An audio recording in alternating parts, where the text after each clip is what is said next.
Di episode sebelumnya, kita sudah membahas apa itu scientific crime investigation, fungsi-fungsinya, serta bentuk-bentuknya. Nah, di episode kali ini kita akan membahas bagaimana penggunaan metode SCI dalam penanganan kasus tindak pidana dengan menggunakan alat lie detector. Nah, gimana sih cara penggunaan alat lie detector dalam penanganan suatu kasus? Mau tahu lebih lanjut? Simak info selengkapnya di Pijar Dedikasi.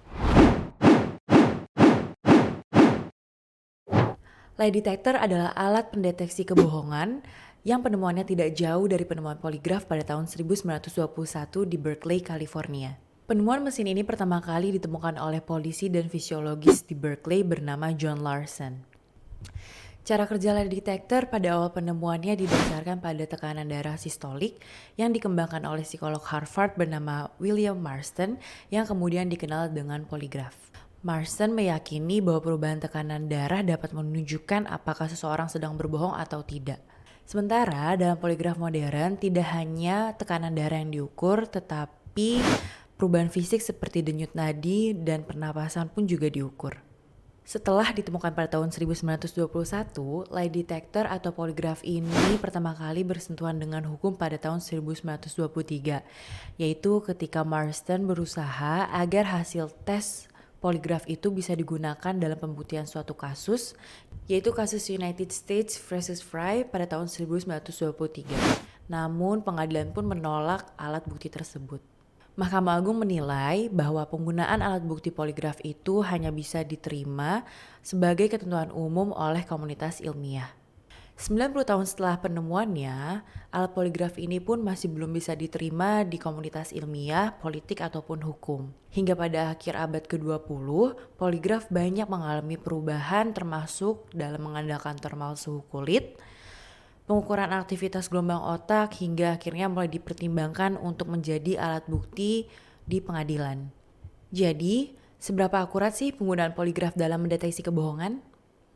Ada beberapa ulasan tentang akurasi poligraf dan salah satunya itu berjudul Meta-Analytic Survey of Criterion Accuracy of Validated Polygraph Techniques yang menyatakan bahwa akurasi poligraf ini mencapai 80 hingga 90% jika tes dijalankan dengan prosedur yang benar.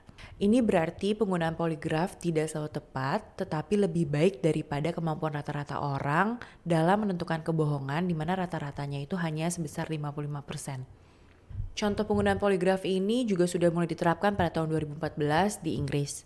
Penggunaannya ini dikhususkan untuk pelaku kejahatan seksual yang beresiko tinggi, di mana mereka harus menjalani tes poligraf sebagai salah satu dasar agar mereka bisa mendapatkan lisensi. Di Amerika Serikat sendiri pun juga sama. Alat poligraf digunakan bagi pelaku kejahatan seksual dan mereka harus melaporkan secara rutin agar mereka bisa mendapatkan lisensi. Tetapi praktik seperti ini tidak umum di negara-negara lain. Nah, di Indonesia sendiri poligraf ini sudah mulai digunakan oleh penyidik kita loh guys. Yang terbaru, poligraf atau lie detector ini dipakai saat penanganan kasus Brigadir J. Alat ini sudah tersertifikasi baik secara internasional dan telah mendapat sertifikat ISO. Tingkat akurasi alat yang dimiliki Polri tersebut harus mencapai 93% agar bisa menjadi pro justisia dan bisa dijadikan alat pembuktian di persidangan. Penyidik telah melakukan pemeriksaan terhadap 3 tersangka yaitu Baradae, Bribka Riki, dan Kuat Ma'ruf.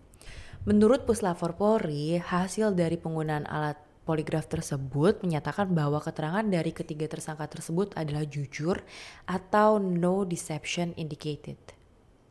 Dilansir dari kompas.com, menurut salah satu ahli pidana dari Universitas Indonesia, Eva Ajani menjelaskan bahwa lie detector merupakan instrumen yang bisa digunakan dalam proses investigasi. Menurutnya, apabila hasil dari penggunaan alat lie detector ini mau digunakan sebagai bukti dalam persidangan, harus dalam suatu bentuk pendapat ahli yang dituangkan dalam suatu pemeriksaan forensik di mana bentuknya bisa berupa keterangan ahli atau alat bukti surat sebagaimana diatur dalam pasal 184 KUHP. Jadi gitu ya guys, penggunaan hasil dari alat lie detector ini tidak bisa serta-merta digunakan sebagai alat bukti di persidangan.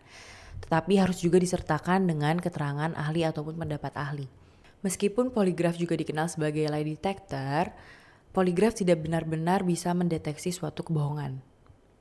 Kebanyakan poligraf modern mengukur detak jantung, pernapasan dan keringat orang yang sedang diwawancarai, dan mereka akan diberikan pertanyaan dengan jawaban ya atau tidak. Nah, pertanyaan-pertanyaan ini harus sederhana dan mengacu pada peristiwa nyata yang diketahui oleh pewawancara. Karena hal ini, apabila menggunakan poligraf untuk bertanya kepada orang-orang tentang apa yang mereka rencanakan di masa depan, akan sulit karena tidak cukup tahu apa pertanyaan tepat untuk diajukan. Ketidakakuratan poligraf ini pernah terjadi pada tahun 2003, di mana Gary Ridgway mengakui bahwa dia adalah Green River Killer setelah membunuh 49 wanita di wilayah Seattle. Ridgway telah lulus tes pendeteksi kebohongan pada tahun 1987, sementara pria lain yang ternyata tidak bersalah justru gagal dalam melewati tes tersebut. Telah dikemukakan bahwa psikopat seperti Ridgway atau pembunuh berantai 35 wanita seperti Ted Bundy mampu mengelabui poligraf karena mereka memiliki tingkat kecemasan yang lebih rendah daripada orang normal lainnya. Tetapi penelitian tentang hal ini memiliki hasil yang beragam. Jadi nggak bisa dijadikan patokan juga nih kalau misalnya pelaku dengan label psikopat selalu bisa mengelabui si poligraf itu. Walaupun akurasinya cukup tinggi, hasil tes lie detector yang tidak dibarengi dengan keterangan ahli nggak bisa dijadikan bukti dalam persidangan ya. Gak ada jaminan kalau alat lie detector ini 100% akurat. Walaupun alat ini bisa saja ngebantu penyidik dalam pengungkapan suatu kasus karena penyelesaiannya yang berbasis ilmiah. Jadi, menurut kamu, apakah penggunaan lie detector ini worth it? Tulis pendapatmu di kolom komentar ya. Oke, segitu dulu ya pembahasan dalam Pijar Dedikasi. Jangan lupa untuk like, komen, dan subscribe agar bisa selalu terhubung dengan kami. Terima kasih.